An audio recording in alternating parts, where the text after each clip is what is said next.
Pada suatu masa di tanah Persia yang penuh dengan taman-taman mawar dan bayang-bayang rembulan, hiduplah dua pemuda yang tengah dirundung gelisah batin. Keduanya, meski berbeda tabiat, memikul beban yang sama.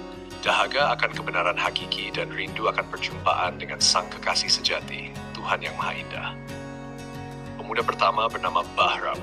Ia adalah anak dari seorang pedagang kaya. Sejak kecil ia telah terbiasa dengan kitab-kitab benar dan perdebatan. Ia dikenal cerdas, tajam dalam logika, dan pandai berkata-kata. Namun di balik itu, jiwanya menyimpan sebuah keyakinan yang keras kepala. Untuk apa aku mencari guru? Bukankah Tuhan telah memberikan akal? Bukankah kitab-kitab telah terbuka? Aku akan membaca sendiri, menafsir sendiri, dan menempa jalan ini sendiri. Maka Bahram mengurung diri di rumahnya. Siang malam ia tenggelam dalam lembar demi lembar kitab sufi, membaca karya-karya besar seperti Syairi Al-Halaj hingga Ibnu Arabi. Ia mencatat, menghafal, bahkan menulis tafsir atas mimpi-mimpinya sendiri. Semakin hari, ilmunya makin banyak, namun hatinya makin beku. Ia mulai memandang rendah mereka yang duduk bersimpu di hadapan para syekh sufi tua. Mereka hanya taklid buta, katanya. Mereka menggantungkan diri pada manusia, sementara aku menggantung pada Tuhan langsung. Sementara itu, pemuda kedua bernama Sami. Ia bukan seorang pemuda yang menonjol secara kecerdasan. Ia jarang berdebat, tak pandai menyusun argumen, bahkan menulis pun tak lancar.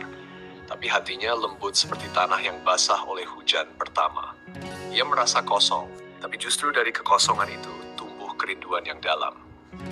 Aku tidak tahu caranya mencintai Tuhan, katanya suatu hari, maka aku akan mencari mereka yang telah mencintainya dan belajar bagaimana mereka mencinta. Dengan kain lusuh dan tas kecil, Sami berjalan dari kota ke kota, menumpang di masjid-masjid, tidur di bawah langit, hingga akhirnya sampailah ia di sebuah dusun terpencil. Di sanalah ia bertemu dengan seorang mursyid tua bernama Syekh Umar, yang tidak banyak bicara, tapi dari wajahnya memancar cahaya yang membuat dada terasa lapang. Syekh Umar tidak memberi banyak nasihat. Ia hanya mengajak Sami tinggal dan membersihkan mushola, mencuci kaki tamu, dan duduk dalam zikir sunyi. Tahun-tahun berlalu, Sami tidak menulis buku, tidak berdebat, tapi wajahnya perlahan berubah. Tatapannya menjadi dalam dan tenang. Bibirnya senantiasa basah oleh doa. Dalam diam, ia mendidih, dan dalam pelayanannya ia menempa jiwanya sendiri. Pada suatu malam, Bahram yang telah mempelajari ribuan halaman itu bermimpi. Dalam mimpinya, ia berjalan seorang diri di tengah padang pasir yang luas. Di kejauhan ada cahaya yang sangat terang, seakan berasal dari surga. Ia berlari mengejarnya. Tapi aneh, setiap kali ia mendekat, cahaya itu menjauh. Ia terus mengejar hingga tubuhnya letih, haus, dan akhirnya jatuh tersungkur. Dari kejauhan, muncul sosok lelaki tua berjubah hijau yang menatapnya dengan tatapan kasih sayang dan iba. "Mengapa engkau tersesat, wahai pencari?" tanya lelaki itu. Bahram menjawab lemah, "Aku mengejar cahaya Tuhan, tapi tak jua sampai." Lelaki itu tersenyum pilu dan berkata, "Engkau menempuh jalan tanpa penunjuk. Bahkan Nabi Musa pun harus berguru kepada Khidir. Apakah engkau merasa lebih tahu dari seorang nabi?" Bahram terbangun dalam peluh dingin. Hatinya gemetar. Ia duduk dalam gelap, menatap semua kitab yang bertumpuk di rak-raknya. Malam itu ilmunya seperti bayangan kosong. Ia merasa tidak tahu apa-apa. Air matanya menetes. Untuk pertama kalinya dalam hidup, ia merasa bodoh. Dan dari kebodohan itulah ia memutuskan untuk mencari. Sementara itu, Sami diminta oleh gurunya untuk berdakwah ke sebuah desa. Ia merasa tidak pantas, tapi Syekh Umar hanya berkata, "Jangan ajarkan mereka kata-kata, ajarkan mereka hatimu." Sami hanya berbicara sederhana. Ia tak mengutip banyak kitab. Ia hanya menceritakan betapa ia dulu kosong, lalu dipenuhi oleh cinta melalui zikir dan pelayanan. Tapi entah mengapa, orang-orang yang mendengar menangis. Wajah Sami yang tenang, nada suaranya yang tulus, dan kesahajaannya membuat hati orang-orang terbuka. Banyak yang bertobat hari itu. Ketika seseorang bertanya, "Apa rahasianya?"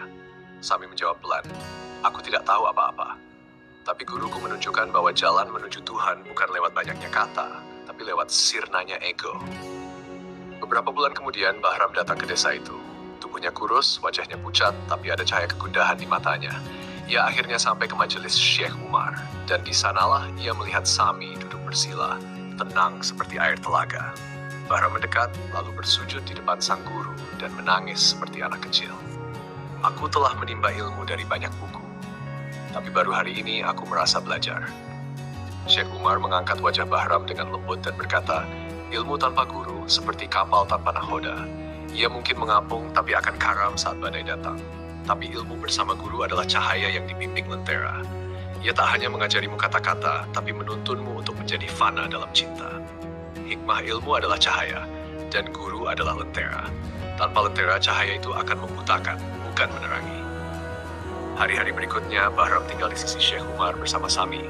Ia mulai dari awal, membersihkan masjid, diam dalam zikir, menghancurkan egonya yang dulu megah, hingga akhirnya ia pun memancarkan ketenangan yang sama. Tenang bukan karena tahu banyak, tapi karena tak lagi merasa tahu.